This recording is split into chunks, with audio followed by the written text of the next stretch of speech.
శ్రీమాత్రే నమః. Welcome to channel.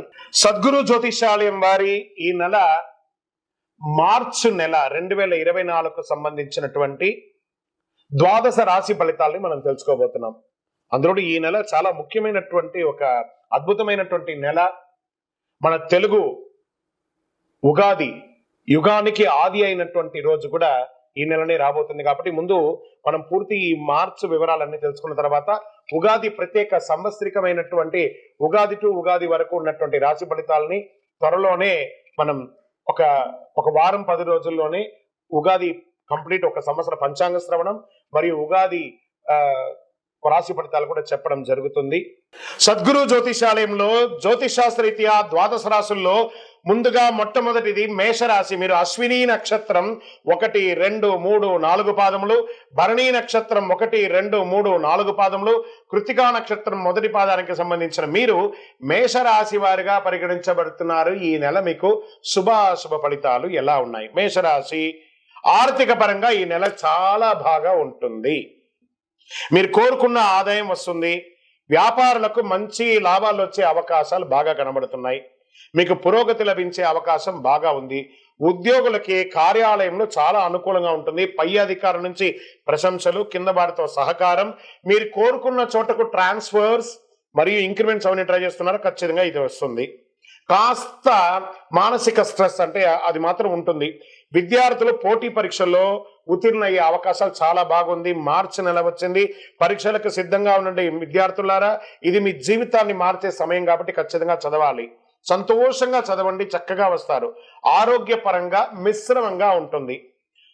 నూతనంగా ఉద్యోగం ఎదురు చూస్తున్నారా? మీకు అవకాశాలు వస్తున్నాయి, గెట్ రెడీ. ఏమండి బాగా రిసెషన్ ఉంది గురుగారు, మీరేమో చెప్తున్నారు మాకు ఉద్యోగాలు వచ్చేస్తున్నాయండి. రిసెషన్ అయితే ప్రపంచం అంతా ఉందండి ఐటీకి, మిగతా వాటికి కాదు.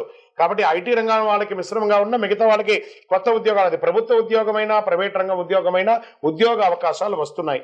విదేశాల్లో ఉన్న వారికి గ్రీన్ కార్డ్స్ వచ్చే అవకాశాలు ఉన్నాయి. మాట తీరు బాగా ఉండాలి. రాజకీయ నాయకులకి కాస్త కలిసి వస్తుంది. వైద్య రంగం సంబంధించిన వారికి మిశ్రమంగా ఉంటుంది. మార్కెటింగ్, స్పెక్యులేషన్స్, షేర్ మార్కెట్ లో ఉన్న వాళ్ళకి మిశ్రమం చెప్పచ్చు. ఆన్లైన్ వ్యాపారస్తులు కూడా మిశ్రమమే. శుభ కార్యక్రమాలకి శ్రీకారం చుడతారు. గృహప్రవేశ, వివాహాది, ఉపనయన కార్యక్రమాలకు అన్నిటికీ కూడా మీరు శ్రీకారం చూస్తారు. స్థిరాస్తులు కొనుగోలు కొంటారు. రియల్ ఎస్టేట్ రంగం వారికి చాలా బాగా కలిసి వస్తుంది.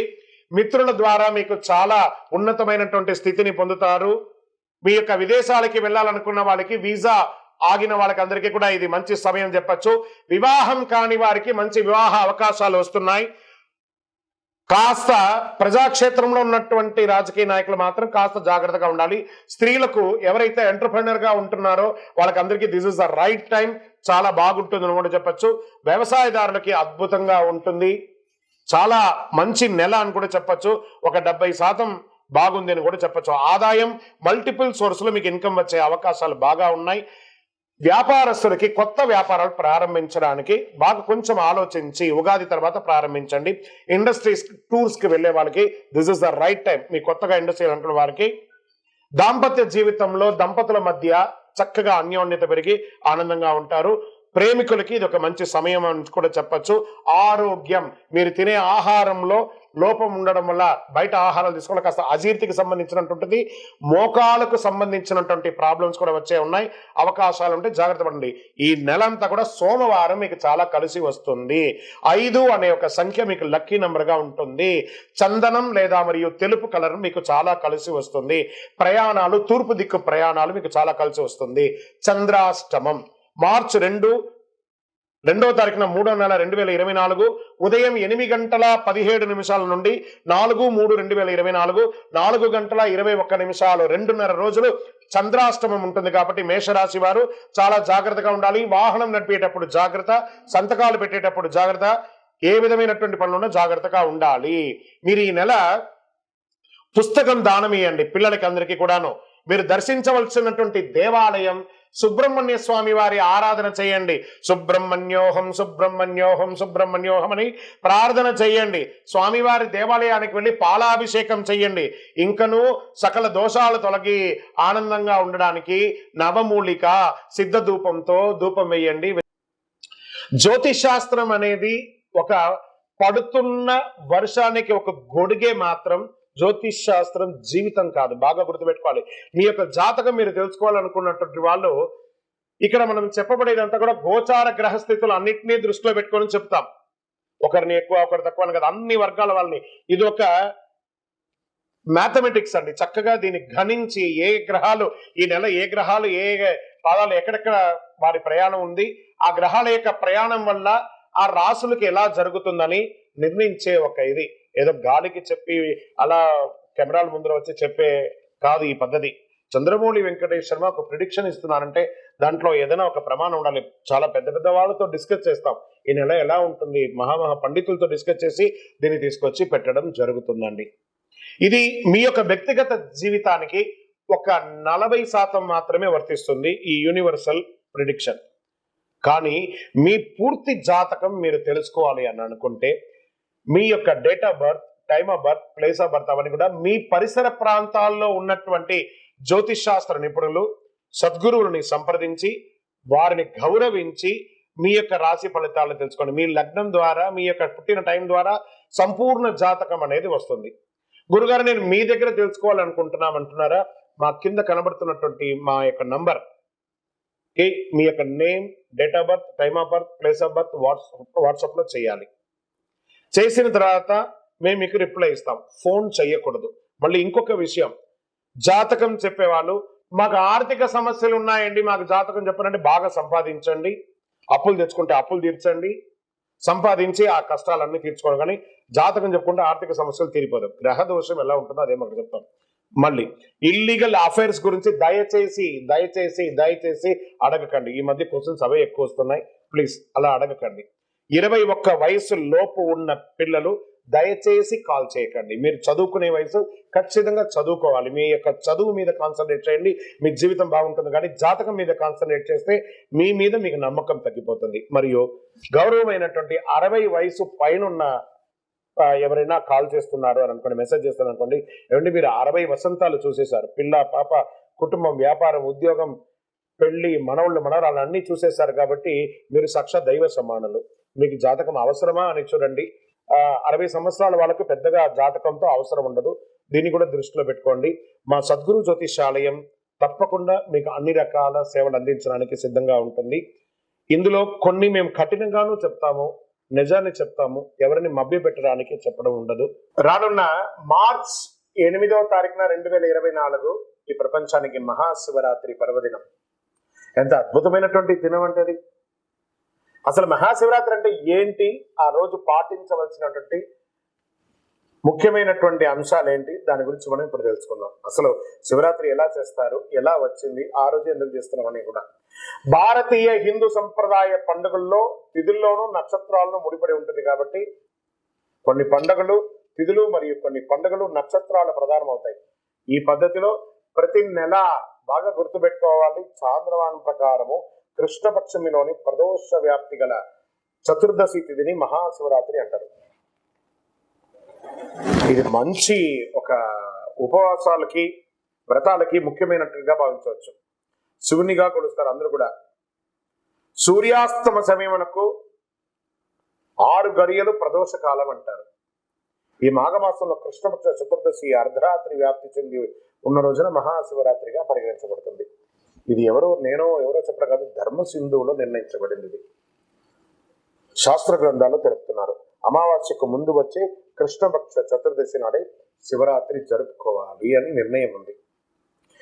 మరి సంక్రాంతి పండుగ తర్వాత వచ్చే మొదటి పండుగ అండి యొక్క శివరాత్రి. అన్ని పండుగ పగటి పూట జరుపుకుంటే ఈ పండుగ మాత్రం రాత్రి పూట జరుపుకుంటాం. మహాశివరాత్రి రోజు అర్ధరాత్రి 12 గంటలకు జ్యోతిస్వరూపుడైనటువంటి శివుడు లింగ రూపంలో దర్శనించి పవిత్ర ఆ యొక్క పర్వదినంగా భావించవచ్చు. లింగోద్భవ సమయం అంటారు. శివరాత్రి రోజు పగలంతా ఉపవాసం ఉండి, ఉపవాసం అంటే ఉపవసించడం, భగవంతునికి దగ్గరగా వారి నామస్మరణ చెప్తూ ఓం నమో నారాయణాయ, ఓం నమ శివాయ, ఓం నమో గోవింద, గోపాల, అయ్యప్ప, స్వామి శరణమయ్యప్ప, మనకి ఇష్టమైనటువంటి నామంతో దేవుడి దగ్గరగా వసించడమే ఉపవాసం. ఉపవాసం అంటే నేను అన్నం తినని చెప్పి పాలు, పండ్లు, బాదం పళ్ళు అవన్నీ తాగడం కాదు. ఉపవాసం అంటే దైవనామస్మరణతో ఉపవసించడం అనే అర్థం. ఆ ఉపవసించి రాత్రి సమయంలో శివుడి అనుగ్రహం కొరకు నిద్రపోకుండా జాగరణతో ఉండి మేలుకొని భక్తి శ్రద్ధలతో బాగా వినండి, అభిషేకాదులు, పూజలు, రుద్రాభిషేకాలు, మహన్యాసాలు ఇవన్నీ కూడా చేసి చక్కగా స్వామివారికి పూజ చేస్తారు. అందుకే దాన్ని శివరాత్రి అంటారు. ఇది హిందువులకు ముఖ్యమైనటువంటి పండుగ అని కూడా చెప్పచ్చు. అత్యంత పుణ్యప్రదమైనటువంటి రోజు మహాశివరాత్రి. హిందువులు ఎంతో గొప్ప పర్వదినంగా జరుపుకొని శివుని ప్రసన్నం చేసుకుంటారు. మహాశివరాత్రి రోజు ముఖ్యంగా ఏవేవి పాటించాలి?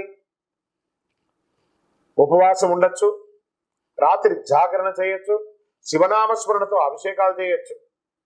ఇలా చెప్పడం జరుగుతుంది. శివుడు లింగోద్భవ మూర్తిగా అవతరించినప్పుడు దీన్ని ఎలా చేశారు అని చెప్తే ఒక కథ కూడా దీనికి ప్రమాణం ఉందట. శివరాత్రి ఏ రోజు వచ్చిందని చెప్పి లింగోద్భవ మూర్తిగా అవతరించడానికి ఒక పురాణ కథ ఉంది. ఒకానొక రోజు బ్రహ్మ విష్ణుల మధ్య మాట పెరిగి వారి ఇంట్లో నువ్వు గొప్పనా నేను గొప్పనా, నువ్వు గొప్పనా నేను గొప్పనా అని తెలుసుకోవాలనే విషయంలో బాగా గొడవ పడిపోతారు. ఇద్దరు ఎవరు తగ్గేటట్టుగా లేరు. ఇవన్నీ చూస్తున్నటువంటి శివుడు వారికి తన శక్తిని చూపించడానికి మాఘమాస చతుర్దశి తిథి రోజు వారిద్దరికి మధ్య జ్యోతిర్లింగ రూపంలో దాల్చాడు. బ్రహ్మ విష్ణువు లింగాకారంలో ఉన్న శివుని యొక్క ఆది అంతం తెలుసుకొని రమ్మని చెప్పి పంపిస్తాడు. విష్ణువు వరాహ రూపం ధరించి లింగాకారంలో ఉన్నటువంటి శివలింగం అడుగు భాగానికి వెళ్తూ, మరోవైపు బ్రహ్మ తన హంస భాగానికి పైకి వెళ్తూ ఉన్నారన్నమాట. వీరిద్దరూ ఎంత ప్రయత్నించినా లింగం యొక్క అడుగు భాగం కనబడట్లేదు, లింగం యొక్క పై భాగం కనబడట్లేదు. మళ్ళీ వెతికి బాగా అలిసిపోయి మళ్ళీ శివుడి దగ్గరికి వస్తారు. మేము నీ శక్తిని తెలుసుకోలేకపోతున్నాం, నమశివాయ, ఓం నమో నారాయణ వెంకటేశ అని చెప్పి వాళ్ళందరూ ఒక్కొక్కరు అని అడుగుతుంటే శివుడు చిరునవ్వు నవ్వి మీలో ఎవరు గొప్ప అనే పోటీతో వాదోపాదంతో ఉన్నదాన్ని గమనించి మీ పోటీని తగ్గించడానికి నేను ఈ లింగాకారం అవతరించవచ్చింది, వారికి నిజ రూపాన్ని వివరించి చెప్పారు. అప్పుడు బ్రహ్మ విష్ణు శివుడు ఆధిక్యతను గ్రహించి పూజించి కీర్తిస్తారు. ఆ రోజే మహాశివరాత్రి పర్వదినం. ఇది పురాణ కథ అనమాట. శివరాత్రి నాడు ఏమేమి చేయాలి అని చెప్పి శాస్త్ర విధులు ఏమున్నాయంటే, మహాశివరాత్రి రోజు బ్రాహ్మ్య ముహూర్తంలో నిద్ర లేవాలి, ఇల్లంతా శుభ్రపరచుకొని శుచిగా తలస్నానం చేసి పూజా గది శుభ్రం చేసుకొని గుమ్మాలకు తోరణాలని కట్టి పూజా గదిలో ముగ్గు వేసుకొని రకరకాల పూలతో అలంకరించుకోవాలి. లింగాకారంలో ఉన్న శివుడికి శుద్ధ జలంతో, గంగా జలంతో, ఆవు పాలతో, పంచామృతంతో, వివిధ రకాల అభిషేక ద్రవ్యాలతో అభిషేకం చేసుకోవాలి. బిల్వ దళాలు, బిల్వ పత్రాలు, తుమ్మిగ పూలు, గోగు పూలు, తెల్లని పచ్చని పూలు, శివనామాలతో, శివ సహస్రనామాలతో, లింగాష్టంతో అన్నిటితోనూ స్వామివారిని చేసుకోవచ్చు. ఉదయం 9 గంటల లోపు అభిషేకాలు చేస్తే పూజకు ఉత్తమ ఫలితమైన వస్తుంది. పంచాక్షరి మంత్రం, ఓం నమశివాయ పంచాక్షరి మంత్రం చెప్తుండొచ్చు. ఇంకేమేమి పెట్టచ్చు అంటే తాంబూలం, చిలకడ దుంప, అరటి పండు, జామ పండు, ఖర్జూర పండు ఇవన్నీ సమర్పించుకోవచ్చు. నిష్ఠతో శివాస్తోత్రం పంచాక్షరి మంత్రాన్ని పఠించాలి. ప్రాతకాలం నుండి పూజలు చేసుకుంటూ దైవనామస్మరణతో ఉండండి. మననం చేసిన వారికి కాపాడేది మంత్రం అంటారు కాబట్టి పరమేశ్వరుని మనసులో నిరంతరం ధ్యానం చేసుకుంటూ ఆ స్వామివారితో మమేకమై కనెక్ట్ అవ్వడం, ఆ శివుని యొక్క రూపంలో కనెక్ట్ అవ్వడం. శివరాత్రి రోజు అర్ధరాత్రి 12 గంటలకు లింగోద్భవ సమయంలో గనక శివుని అభిషేకించి ఆరాధిస్తే చాలా అద్భుతమైనటువంటి ఫలితాన్ని పొందుతారు. శివుడు అభిషేక ప్రియుడు. స్వామికి భక్తితో నీళ్లు ఓం నమ శివాయ అని చేయండి. బ్రహ్మమురారి లింగం ఆయన పోయండి, చక్కగా ఆనందపడతాడు. భక్తి ప్రధానం, దీనికి భక్తి మాత్రమే ప్రధానం, ద్రవ్యం కాదు ప్రధానం.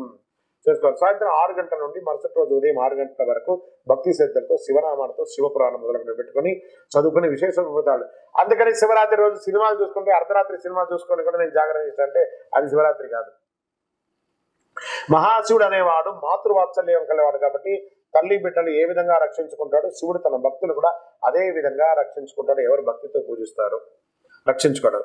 ఈ మహాశివరాత్రికి పగలంతా ఉపవాసం ఉండి రాత్రంతా జాగరణ చేసి మరుసటి రోజు స్నానం చేసి మహానైవేద్యంగా అన్నము కూరగాయలు వండి దేవునికి సమర్పించి పేదవాళ్ళకి దానం చేయాలట. ఫస్ట్ పశుపక్షాదులకి దానం చేయాలట. ఎందుకంటే వారికి దానం చేస్తుంటే ఆ భగవంతుడే భిక్షాటన చేస్తుంటారు కదా, ఆ భిక్షాటన రూపంలో మనకి భిక్షను స్వీకరిస్తారట స్వామివారు. తదనంతరం మనం స్వామివారికి సమర్పించినటువంటి ఆ యొక్క శేషాన్ని మనం ఆరగించాలట. గోమాతకు ప్రదక్షిణం చేసి మరి పూజ చేయాలట. ఇదంతా పూర్తి చేసిన తర్వాతనే తన ఉపవాస దీక్షను విరమించాలి అని ఎంతో పుణ్యప్రదం అన్నమాట ఈ యొక్క శివరాత్రి. భగవంతుని అనుగ్రహం వల్ల మనకు కలిగిన దానిలో మనకున్న సంపదలో ఇతరులకు పంచిపెట్టిన తర్వాత మనం స్వీకరించాలి. సాక్షాత్ పరమశివుడు తన భక్తుల బాధలను స్వీకరించడానికి భిక్షాటన చేస్తూ వారు చేసే దాన రూపంలో వారి యొక్క కష్టాన్ని, వారి యొక్క ఆ దారిద్ర్యాన్ని తీసుకొని ఐశ్వర్యాన్ని తిరిగి వారికి అనుగ్రహ రూపంలో అందిస్తున్నారట. ముఖ్యంగా మీ ప్రాంతంలో ఉన్నటువంటి శివాలయాల్లో ఏ రోజు మహాశివరాత్రి పర్వదిన వేడుకలు చేస్తారో ఆ రోజే ఆయా ప్రాంతాల్లో ఆధార ప్రకారంగా శివరాత్రి జరుపుకుంటారనేది ఉత్తమం. మీరు కూడా మీ ఇంట్లో చేసుకోండి, దేవాలయంలో చేసుకోండి, మిత్రులందరూ కలిసి చేయండి. మీరు అపార్ట్మెంట్లో ఉన్నారు, అందరూ కలిసి చేయండి, కానీ చెయ్యండి, అద్భుతంగా చేసుకోండి. ఓం నమ శివాయ, ఓం నమ శివాయ అని చెప్పి పులకించిపోండి. అఖిలాండ కోటి బ్రహ్మాండ నాయకుడు ఆ శివుడు బోళాశంకరుడు, భక్తవ శంకరుడు ఎంత అద్భుతమనంటే ఆయన్ని ప్రార్థిస్తే ఓం నమ శివాయని పిలుస్తారట, సర్వాన్ని ఇచ్చేస్తాడ. ఆయన ఎంత గొప్పవాడు. నీలకంఠనా దేవా మముగానవా రావా, ఎంత అద్భుతం. నీలకంఠుడు ఆయన ప్రార్థన చేస్తే చాలట, సర్వం అనుగ్రహం ఇచ్చేస్తాడు. ఓం నమ శివాయ, ఓం నమ శివాయ, ఓం నమ శివాయ ఆయన ప్రార్థన చేయండి చాలు. చంద్రశేఖరుడు, ఆయన నటరాజుడు, కైలాసనాథుడు, బోళాశంకరుడు, ఆయన ప్రార్థన చేస్తే మన జీవితం అంతా కూడా ధన్యం. ఓం నమ శివాయ, ఓం నమ శివాయ, ఓం నమ శివాయ. మా ప్రేక్షక మిత్రులందరికీ కూడా మహాశివరాత్రి శుభాకాంక్షలు. ఓం నమ శివాయ.